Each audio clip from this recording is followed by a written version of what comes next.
بسم اللہ الرحمن الرحیم۔ آج کا ٹاپک ہے رشتوں کی اہمیت۔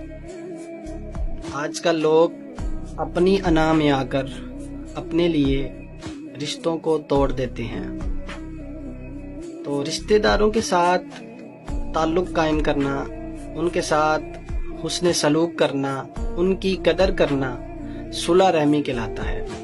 بخاری شریف کے الفاظ ہیں کہ اگر کوئی انسان آپ سے صلح رحمی کرے تو بدلے کے طور پر آپ بھی اس سے صلح رحمی کریں، تو اس کو صلح رحمی نہیں کہتے، بلکہ اگر کوئی انسان آپ کے ساتھ تعلق توڑے تو آپ اس کے ساتھ تعلق جوڑنے کی کوشش کریں تو اس کو صلح رحمی کہتے ہیں۔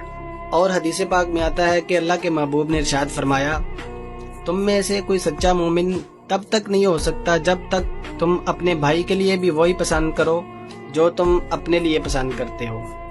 اور قرآن کی روح سے دیکھا جائے تو رشتوں کو بچانا، رشتے کون سے ہیں جو آپ کے اپنے قریب ہیں، جو آپ کے عزیز ہیں، ان کو بچانا قرآن کی روح سے واجب ہے، اور ان کو توڑنا، ان کو ختم کرنا حرام ہے۔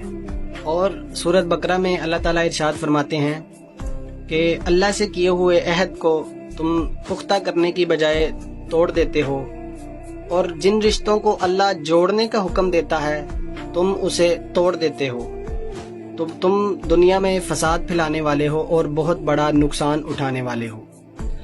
تو ہمیں چاہیے کہ ہم کہیں نہ کہیں رشتوں کو دیکھ کر کمپرومائز کر لیں، کہیں خود جھک جائیں، کہیں بات منوا لیں، اپنی انا کو ختم کر کے ہم اپنے رشتوں کو بچا لیں۔